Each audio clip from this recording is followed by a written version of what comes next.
put on you. Absolutely.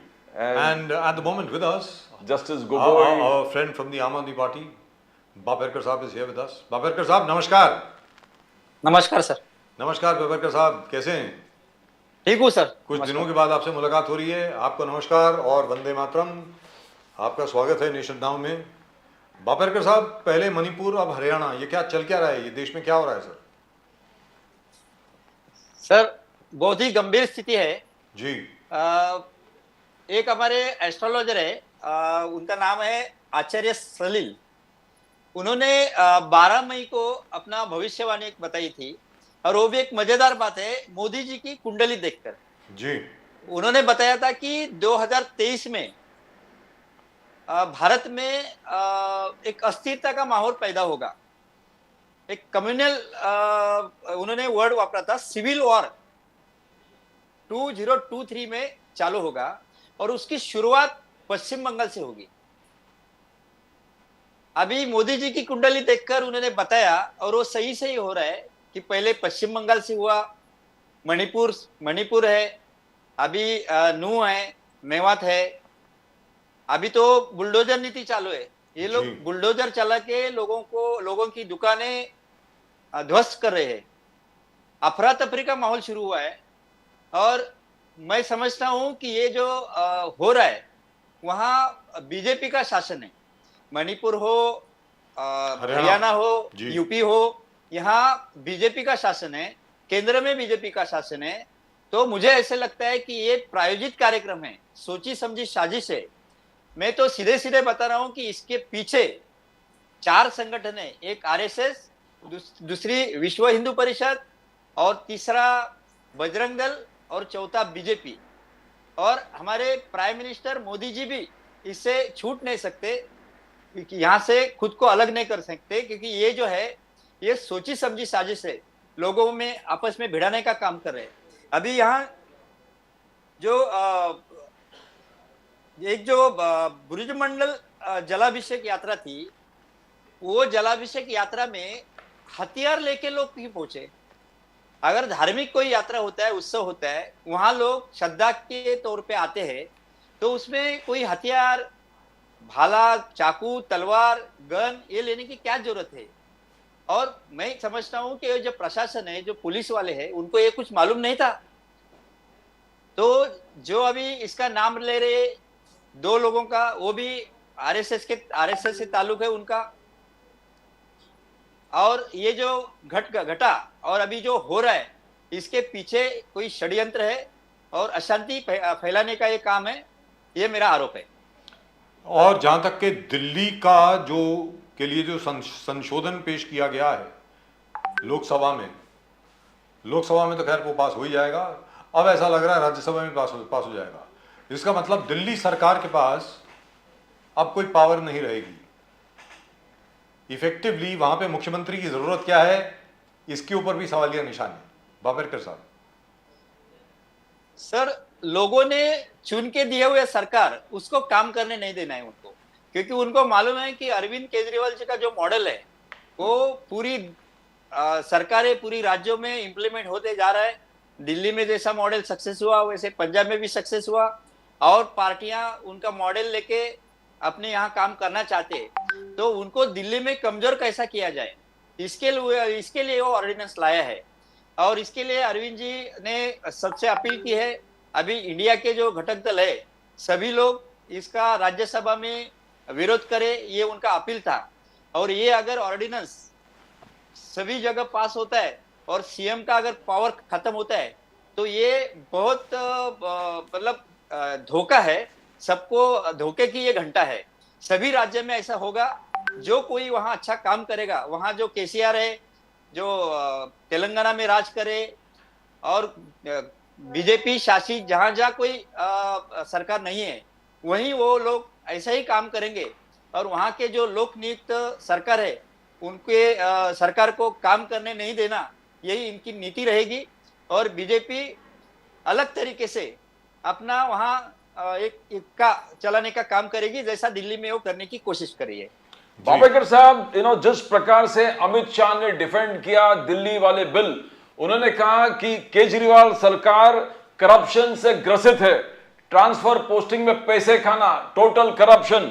उन्होंने कहा कि जो एडमिनिस्ट्रेशन का काम है वो भी इतना स्लो तरीके से चल रहा। एम्स, आईआईटी दिल्ली, उनका फाइल सब पेंडिंग है, 13 परमिशन उसका बाकी है। अमित शाह जी का कहना था, अमित शाह जी का कहना 5G टेक्नोलॉजी के लिए कानून 2016 में बना था, उसको इनकॉर्पोरेट करने में अब तक देरी कर रहा है दिल्ली एडमिनिस्ट्रेशन, केजरीवाल की सरकार। तो करप्शन, और फिर लास्ट में कहा कि बंगले में कितना खर्चा किया।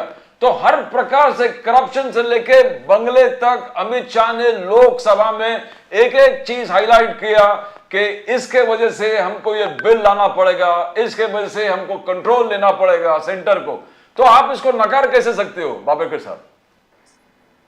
सर देखिए, अमित शाह जी का ये काम ही है, अगर अरविंद जी केजरीवाल को रोकना है तो उनके अधिकार उनसे छीनने चाहिए, उनको काम करने नहीं देना है।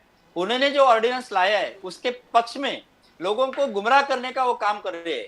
अभी वो जो बता रहे हैं कि भाई बंगले के ऊपर इतना खर्चा किया है, ये बंगला कोई आम आदमी पार्टी के जो लीडर है या आम आदमी पार्टी के जो अरविंद जी केजरीवाल है उनके पार्टी का या खुद का नहीं है, वो सीएम का बंगलो है। अगर दूसरी पार्टी का सरकार आ जाएगा तो वो पार्टी का सीएम वो बंगले में रहेगा। तो जो रिनोवेशन का काम है वो हुआ है, पीएम के बंगले का भी रिनोवेशन होता है, हर एक मिनिस्टर अपने बंगले का रिनोवेशन करता है। आपने देखा होगा कि महाराष्ट्र गवर्नमेंट में हमारे जो एकनाथ शिंदे जी है उनके बंगले पे आने वाले लोगों का चाय पानी का खर्चा भी कितना हुआ था। तो जो शासकीय खर्चा है वो तो होते ही रहता है। तो ये ऑर्डिनेंस के खिलाफ लोगों में संभ्रम निर्माण हो, लोग गुमराह हो, इसके लिए वो भ्रष्टाचार का आरोप करते हैं, काम सही तरीके से नहीं होता है, धीमे गति से होता है, इसका आरोप करते हैं। और अपना ही हमने ये ऑर्डिनेंस लाने में क्यों लाया और वो क्या मतलब सही बात है, ऐसा पहुंचाने का काम अमित शाह जी कर रहे।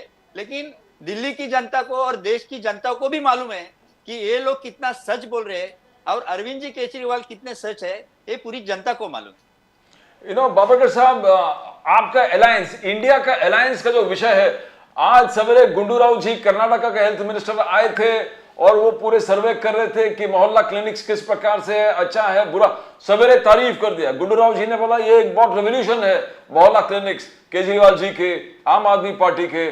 और फिर शाम को उन्होंने कहा कि कुछ भी अद्भुत नहीं है, ये साधारण है, ये मोहल्ला क्लिनिक्स क्या है, कुछ भी नहीं है, normal, it's not exceptionally out of the world, कोई रेवोल्यूशन नहीं है, सीधा साधारण मोहल्ला क्लिनिक्स है, पब्लिक भी नहीं था। तो ये गुंडू राव और कांग्रेस क्या, किस प्रकार से देखते हो आप? क्या ये सचमुच अलायंस लेके चलने वाला है कि इस प्रकार से आप देखने आए, सवेरे तारीफ किया और शाम को आप भला बुरा करने लगे, कहने लगे, बोले कि कर्नाटका में भी ऐसी चलता रहता है, इतना हाइप, ओवर हाइप्ड है केजरीवाल जी के मोहल्ला क्लिनिक्स, ओवर हाइप्ड है। ये आपका पार्टनर कांग्रेस, इंडिया के पार्टनर, वो कह रहे हैं सब। तो आगे जाके कैसे लोग देखेंगे, विश्वास कर पाएंगे आपके अलायंस का? सर आपके माध्यम से मैं गुंडू राव जी को पूछना चाहता हूं कि अगर सुबह उनको एहसास हुआ कि भाई मोहल्ला क्लिनिक अच्छे है, स्कूल इंफ्रास्ट्रक्चर अच्छे है, और उसके बाद शाम तक उनके विचार में, उनके दृष्टि में, उनके समझने में क्या परिवर्तन हुआ, वो वही खुद आके सामने, मीडिया के सामने बताए। मैं मानता हूं कि अगर अच्छा काम है उसकी तारीफ अगर वो करते हैं और लोगों को सामने बताते कि भाई सही है, अच्छा जो है उसको अच्छा बोलते तो अच्छा होता था। अभी ऐसा है कि कांग्रेस के कोई नेता ने या कोई पार्टी के कोई कार्यकर्ता या कोई नेता होगा, उन्होंने बताया होगा कि भाई अरविंद केजरीवाल जी का आप तारीफ करोगे तो उनका प्रचार हो जाएगा, आपको जो बोलना है ये बोलना है, और स्क्रिप्टेड उनके पास कुछ दिया रहेगा, इसके लिए शायद उन्होंने अपना मन बदला होगा और बोला होगा। लेकिन अरविंद जी केजरीवाल ने दिल्ली में जो काम किया है और हमारे पंजाब में मान सरकार जो काम कर रही है, वो लोगों के सामने एक मिसाल है। लोग अच्छी भली बात जानते हैं कि ये काम अच्छा है। अभी 200 यूनिट बिजली मुफ्त है, मिल रही है, पंजाब में तो सारी बिलें माफ कर दी है, पानी मुफ्त मिल रहा है, बस में महिलाओं को फ्री, मतलब ये लोग अनुभव कर रहे हैं। अगर यहाँ का जो नागरिक, दिल्ली में रहने वाला जो नागरिक है, उसको अगर सामने से कुछ सुविधा मिल रही है, उसके बच्चे अच्छे स्कूल में जा रहे हैं, तो नकारा कैसे जा सकते हैं? जो सच है वो सच है, वो सामने आ रहा है। और वो कितना भी कोई न करे, कितना भी हमारे इंडिया के साथी वो अपने पार्टी के एजेंडे के हिसाब से अगर कुछ भूमिका लेते, तो जो अच्छा काम है, जो सच है, वो झूठ तो नहीं होगा, ये मेरा मानना है। बाबरकर साहब, ये बताएं, जो हरियाणा के अंदर हुआ, आपको याद होगा रामनवमी के वक्त जो यहाँ महाराष्ट्र में भी करने की कोशिश की गई थी, यहाँ पर भी काफी तनावपूर्ण स्थिति पैदा हुई, लेकिन मुझे ऐसा लगता है महाराष्ट्र के लोग जो हैं बहुत अच्छे हैं, और जहाँ का जो प्रशासन है उन्होंने भी आखिरकार बहुत अच्छे तरीके से काम किया, सब सेटल हो गया। तो ये क्या रहा है? ये मणिपुर में हिंदू वर्सेस क्रिश्चियन हो गया, हरियाणा में हिंदू वर्सेस मुस्लिम हो गया, ये क्या हो रहा है? आप इसका विश्लेषण कैसे करते हैं? क्या हो रहा है? सर, मैंने पहले ही बताया कि ये सब सोची समझी साजिश है। 2024 में आने के लिए ये लोग जाति का, आधा जाति का नाम लेके कुछ मसला पैदा करना। आपने देखा होगा कि सत्ता में आने के लिए भगवान राम का कैसा इस्तेमाल किया गया, राम मंदिर का इशू कैसे लिया। अभी राम मंदिर बनने के बाद उनके पास इशू क्या रहेगा? अभी आपने आज तक देखा होगा कि भाजपा जो सत्ता में आई है वो कहीं ना कहीं भगवान का या धर्म का सहारा लेके आई है। उनको अभी विकास के ऊपर कोई वोट देगा नहीं, क्योंकि उन्होंने सपना दिखाया, हम लोग विकास करेंगे, मोदी जी विकास पुरुष है, बेरोजगारी मिटाएंगे, लोगों को रोजगार देंगे। तो ये सब फेल हो गए। अभी लोगों को, इंडिया के लोग श्रद्धालु है, भावनिक है, वो हिंदू कार्ड यूज करेंगे, भगवान का नाम लेके काम करेंगे। अभी आपने देखा होगा कि जो हरियाणा में हिंसा हो रही है वहां हिंदू मुस्लिम नहीं कर रहे। हरियाणा में जो है वो एक कोई समाज का एक उनका रैली था, सद्भावना रैली था, उसमें ये दंगाई, उसके ऊपर किसी ने अटैक किया है। तो ये आपस में लोगों को भिड़ा के एक मूलभूत विषय जो सत्ता में आने के बाद उनको जो करना चाहिए था, विकास का काम, लोगों के भलाई का काम, वो कर नहीं पाए। तो ध्यान भटकाने के लिए ये सब इश्यू चल रहे हैं। अभी आपने देखा होगा कि महाराष्ट्र में भी उनके लोग हैं। आपने देखा होगा कि एक मनोहर कुलकर्णी करके, संभाजी भिड़े खुद को समझते हैं, उन्होंने तो सीधे महात्मा फुले जो हमारे थोर विचारवंत है, हमारे समाज सुधारक है, उनके खिलाफ अभद्र टिप्पणी की। महात्मा गांधी जी के खिलाफ अभद्र टिप्पणी करते हैं। साईं बाबा जो करोड़ों का आस्था स्थान है, हिंदू लोग वहां जाते हैं, तो साईं बाबा के खिलाफ भी उन्होंने बात की और लोगों को भड़काने का काम कर रहे हैं। उनको ऐसा लगता है कि बाकी स्टेट में जैसे ये सांप्रदायिक दंगे होते वैसे महाराष्ट्र में भी होने चाहिए, तो इसके लिए उनको आगे करके भाजपा वाले कुछ कर रहे हैं। आपने देखा होगा कि जब विपक्षी नेता ने भिड़े को अरेस्ट करो ये जब मांग रखी, तब भी हमारे जो डिप्टी चीफ मिनिस्टर देवेंद्र जी फडणवीस है, वो उनको भिड़े के ऊपर एफआईआर दर्ज है, फिर पे उनको गुरुजी बोल रहे, रिस्पेक्टेड पर्सन को बोल रहे। मतलब ये मोदी जी उनके शिष्य है, इनके गुरुजी है, गुरुजी मतलब टीचर, उनके टीचर है, और वो अगर बोलते, वो अगर कुछ भी अभद्र टिप्पणी करते तो उनको अरेस्ट करना नहीं, उनको पुलिस की कार्रवाई करनी नहीं। ऐसे जानबूझ के किसी लोगों को खड़ा करके ऐसी समाज में एक टिप्पणी करना और लोगों की भावना भड़काना, हिंसा पर लोगों को उतारू करना, ये सब इनका काम है और धोरण है। ये भली भांति सब लोगों को अभी मालूम पड़ा है। इसके लिए अभी मणिपुर का हो, हरियाणा का हो, यूपी का हो, और कहीं 2024 तक ये कुछ भी कर सकते। मैंने एक देखा कि हमारे जो पूर्व गवर्नर है सत्यपाल मलिक जी, उन्होंने ट्वीट किया है, मैं आपको बताता हूँ। सत्यपाल मलिक जी अपने ट्वीट में लिखते हैं कि सत्ता के खातिर ये लोग राम मंदिर पर भी हमला करवा सकते हैं, और उन्होंने आगे कहा है कि या बीजेपी के किसी बड़े नेता को ये मरवा सकते हैं, और जो पुलवामा हमला कर सकते हैं वो कुछ भी कर सकते हैं। ऐसा सत्यपाल मलिक जो बीजेपी गवर्नमेंट ने उनको गवर्नर बनाया था जम्मू कश्मीर का, वो शख्स कर रहे हैं, बता रहे हैं। तो आप सोचो ये भाजपा वाले कुछ कौन से हद तक जा सकते हैं। लेकिन बाबरकर साहब, चलो ये तो बात हो गई भारतीय जनता पार्टी की। अभी भारतीय जनता पार्टी सत्ता में है, प्रदीप जी, 303 सीटें हैं उनकी खुद, इस बार आप कह रहे हैं कि 350 सीटें लेकर के आएंगे खुद भारतीय जनता पार्टी वाले और एनडीए 400 से ऊपर जाएगी। मैं आपसे जानना चाहता हूं कि अरविंद केजरीवाल जी का भविष्य आप क्या देखते हैं, वो कहां जाएंगे? सर मुझे ऐसे लगता है कि अभी जो समय की पुकार है जी, बीजेपी को 2024 में सत्ता से रोकना है। इसके लिए सभी विपक्षी दल जो साथ में आए हैं और इंडिया गठबंधन जो बनाया है, तो इंडिया गठबंधन स्ट्रांग होना चाहिए और उसके लिए अरविंद जी केजरीवाल भी उसमें आगे आके इंडिया का नेतृत्व करना चाहिए और सभी विपक्षी दल एक कॉमन मिनिमम प्रोग्राम बना के कॉमनली अगर जैसे कि मैंने पहले भी एक बार बताया था आपको कि सत्यपाल मलिक जी ने ही सुझाव दिया था कि एक के बदले एक कैंडिडेट अगर खड़ा करते हैं तो ही बीजेपी को 2024 में ये सत्ता से दूर रख पाएंगे। और अगर बीजेपी सत्ता से दूर रहती है तो ही सबकी भलाई है, तो ही संविधान बचेगा।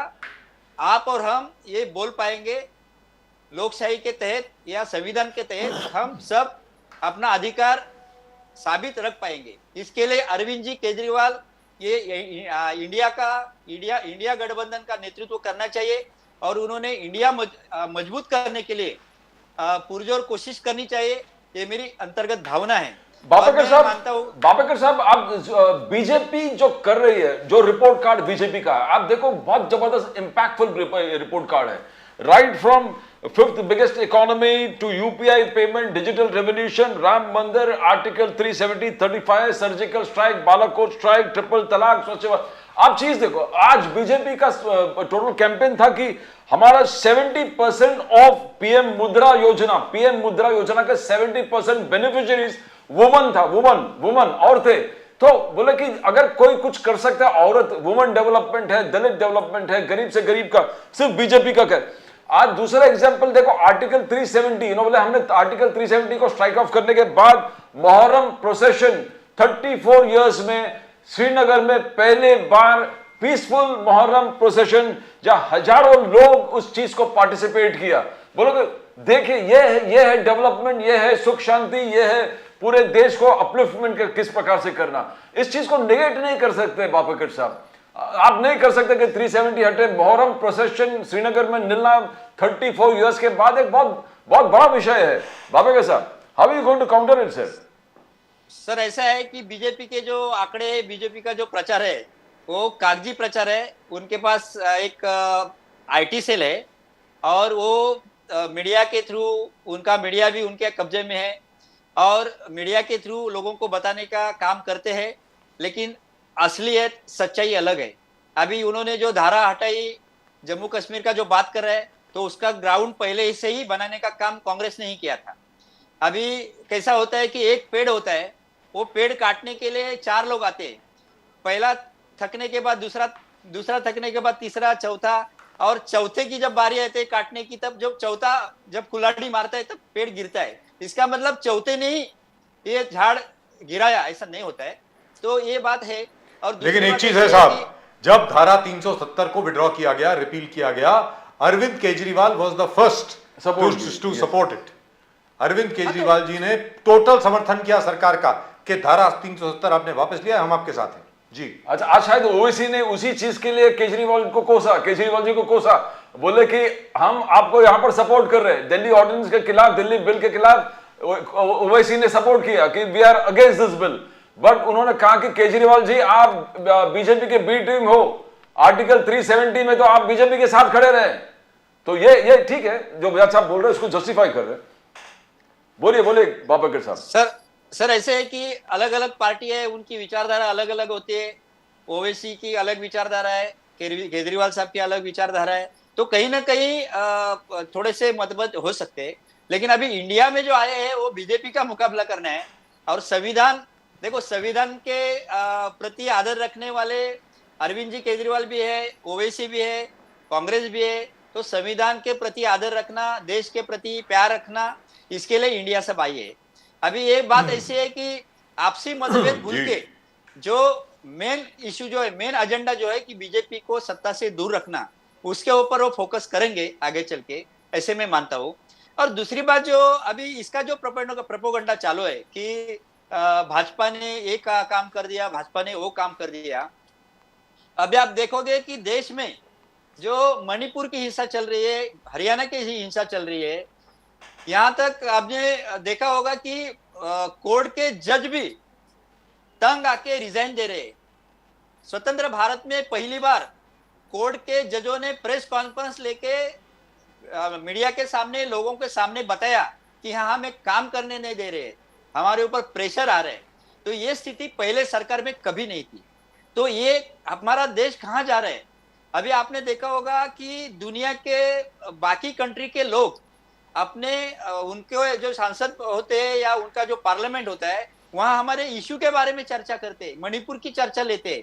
तो ये कोई बड़ी बात, मतलब उनके भूषणा गर्व की बात नहीं है, ये हमारा मतलब नाक कटने का बात है। तो भाजपा ने ऐसे कगार पे ये देश को लाके खड़ा किया है। आपने देखा होगा कि अडानी अंबानी को सब हमारे जो प्रॉफिट में जो सार्वजनिक उद्योग धंधे चल रहे थे, उन्होंने उनको देने का काम किया। अपनी इकोनॉमी जो है, वो जो आप बता रहे आंकड़े, वो उनके आंकड़े जो है वो टोटल गलत है। अभी देश की जो बेरोजगारी है, देश का जो ये जो इकोनॉमिक ग्रोथ है, वो भी कम हुआ है। ऐसे हालत में लोगों का भवितव्य, लोगों की जो बेरोजगारी है, गरीबी है, वो मिटाने का काम नहीं करते हैं। और सांप्रदायिक हिस्सा बढ़ाने का काम, भगवान अभी मंदिर मस्जिद बनाने का काम सरकारों का नहीं होता है। सरकारें इसलिए चुने जाती है कि देश के हित में काम करे, सार्वजनिक लोगों के लिए हित के लिए काम करे, कोई एक जाति समूह के लिए कोई काम ना करे, ऐसा एक होता है। फिर भी बीजेपी जो धर्म की राजनीति कर रही है, बीजेपी जो एक ही विशिष्ट धर्म के लिए, लोगों के लिए काम कर रही है, वो सब लोकशाही के लिए। बापेकर साहब, राहुल गांधी को रिलीफ मिला। बापेकर साहब, राहुल गांधी को सुप्रीम कोर्ट से रिलीफ मिला। केजरीवाल साहब ने कहा कि it reinforces the people's trust in Indian democracy and judicial system. Kejriwal साहब का कहना था। खड़गे साहब ने बोला कि justice has been delivered, democracy has won and the constitution has been upheld. But आज कांग्रेस का कहना है कि जब राहुल गांधी का डिस्क्वालिफिकेशन था तो 26 आवर्स में, जहां सूरत सेशंस कोर्ट से जैसे ऑर्डर निकला, 26 आवर्स में उनको डिस्क्वालीफाई कर दिया था। बोले कि आज सुप्रीम कोर्ट के ऑर्डर के बाद 26 घंटा हो गया, अभी तक कोई रिलीफ राहुल गांधी को पार्लियामेंट से, वो जो डिस्क्वालिफिकेशन का उसको नेगेट करके हटा के उसको अंदर लेने का ऑर्डर अब तक नहीं आया। जो डिस्क्वालीफाई करने में जो जल्दबाजी पार्लियामेंट में हुआ, वही जल्दबाजी उनको वापस लेने में नहीं है। तो क्या ये दोहरा नीति है पार्लियामेंट में, जिस प्रकार से, how do you see it बाबकर साहब, injustice to Rahul Gandhi? Definitely दोहरा नीति है, क्योंकि ऐसे है कि गुजरात हाई कोर्ट का डिसीजन, गुजरात से दिल्ली कितना दूर है देखो आप, वो डिसीजन आने के बाद 24 आवर्स में उनका सदस्यता रद्द कर दिया। और यहाँ सुप्रीम कोर्ट और पार्लियामेंट कई किलोमीटर है, और उतने दूरी में उनके पास रिजल्ट आता है, और उनकी सदस्यता बहाल करनी चाहिए। हम सुप्रीम कोर्ट का ये निर्णय का हमेशा स्वागत करेंगे, धन्यवाद देंगे सुप्रीम कोर्ट को। लोकशाही अभी भी जिंदा है, इसका एक मिसाल है। क्योंकि देखो आपने अगर गुजरात का सत्र न्यायालय का, गुजरात हाई कोर्ट का अगर निर्णय आप देखोगे, ऐसे कि इस मामले में ज्यादा से ज्यादा 2 साल की सजा होती है, तो ज्यादा से ज्यादा 2 साल सजा देने का उन्होंने काम किया। और उन्होंने ये भी ध्यान में दिया कि अगर 2 साल का सजा होता है तो ही उनकी सदस्यता कैंसिल हो सकती है। तो ये सब ध्यान में नजर रख के उन्होंने 2 साल का उनको सजा सुनाया। तो मतलब वहां का जो कोर्ट है, उसके ऊपर भी प्रश्न चिन्ह आ गया। क्योंकि आम लोग, मैं तो आम आदमी हूं, आम पब्लिक हूं, मैं मानता हूं कि हमारे नजर में कोर्ट के बारे में क्या विचार आया। हम कोर्ट को बहुत सम्मान करते हैं, आदर करते हैं, लेकिन सत्र न्यायालय गुजरात और गुजरात हाई कोर्ट ने ये जब डिसीजन दिया, और उसके ऊपर माननीय सुप्रीम कोर्ट ने जो टिप्पणी की, वो सभी लोगों ने सुना। तो कहीं ना कहीं न्याय देवता, न्यायालय, उसके ऊपर विश्वास जनता का कायम रहना चाहिए, उसका ध्यान गुजरात हाई कोर्ट ने नहीं रखा। और यही बात सुप्रीम कोर्ट ने दर्शाई, सबके सामने लाई। अभी हम चाहते हैं कि ये जो निर्णय है वो स्वागत है, और बीजेपी वाले जो है वो विपक्षी लोगों का आवाज दबाने का काम करते हैं। गुजरात के जो हमारे मोदी जी है, अमित शाह जी है, वो संसद में आए हैं, लेकिन जो संसद में जो विरोधी है उनकी आवाज दबाने का काम कहीं ना कहीं जो करने का काम कर रहे हैं, किसी न किसी माध्यम से करने का काम कर रहे हैं, ये बहुत ही निंदनीय है। तो डर के कारण ये लोग ऐसा कर रहे हैं, ऐसा मैं तो मानता हूं। कहने का मतलब ये हुआ, एक तरफ ये कहा जा रहा है कि अरविंद केजरीवाल से डरते हैं, दूसरी तरफ कहा जा रहा है कि राहुल गांधी से डरते हैं, तीसरी तरफ कहा जा रहा है ममता बनर्जी से डरते हैं। उद्धव ठाकरे जी से तो डरते बीजेपी डर में काम कर रही है। मैं कहने का मतलब ये हुआ। चलिए बाबरकर साहब, बहुत बहुत धन्यवाद आपका हमारे साथ जुड़ने के लिए। Thank you so much, all the very best to you. नमस्कार sir, Vande Mataram, all the very best. Thank you, thank you sir. So much, Thank you, sir. Thank you very much. Well, I hope Mr. Rahul Gandhi gets back into the parliament. And by the way, very good news. The Chandrayaan 3 Pradeep ji is Yes, now in lunar orbit. Okay. आज रात को 8 बजे, 1 घंटा पहले lunar orbit insertion हो गई Wonderful. Chandrayaan 3 की. Now it is circling the moon.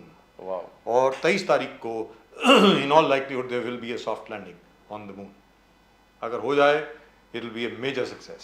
Even this, by the way, is a major success. Everything has gone off like clockwork up till now in this particular mission. I hope it succeeds. I really and truly hope it succeeds. Right, I believe we have some comments. आप लोगों ने कुछ comments भेजे हैं. Let's take a look at what you have said. जी दिखाएं.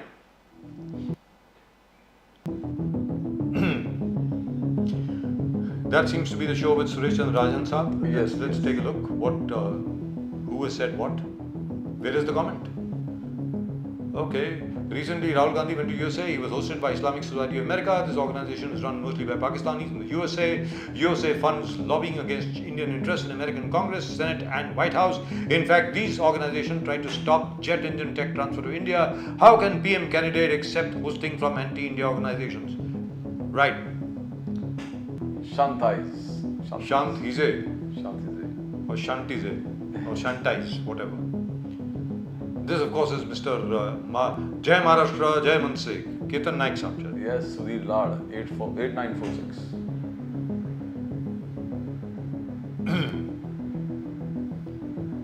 Again, with Yeah. Ketan Naik Saab, Jai Maharashtra, Jai Manse, Shobhecha. Sachin Bamanes, 2212. And Mr. Rakesh Shetty was there with us yesterday. Pradeep Nambiar, he has raised a valid point that justice is being delivered only in Honorable Supreme Court. Pradeep ji, especially for you. Nadeem Mohsin Saab. Ji. I think he's formerly from Sahara, if I'm not mistaken. Oh. That is our Nadeem. A tight slap on the face of conspirators. Yes, that's right. I think it's the same Nadeem. Thank you, Nadeem. Hello. So nice of you for watching us.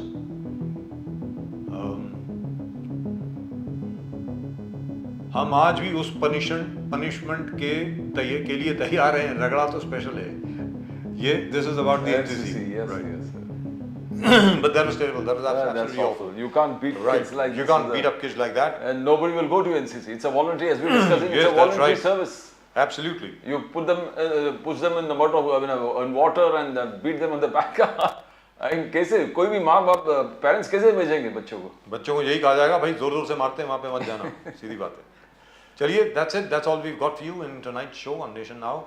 Nation Now में आज के लिए सिर्फ इतना ही. आप अपने comment जरूर भेजें और चैनल को जरूर सब्सक्राइब करें अगर अभी तक सब्सक्राइब नहीं किया है. Do subscribe to the channel if you haven't already. As far as Pradeep ji and I are concerned, we'll of course be back with you on Monday, if not tomorrow. But Monday we'll definitely be back. तब तक के लिए आप सब लोगों को नमस्कार. जय हिंद, जय महाराष्ट्र, जय भवानी, जय शिवाजी. वंदे मातरम. Vande Mataram.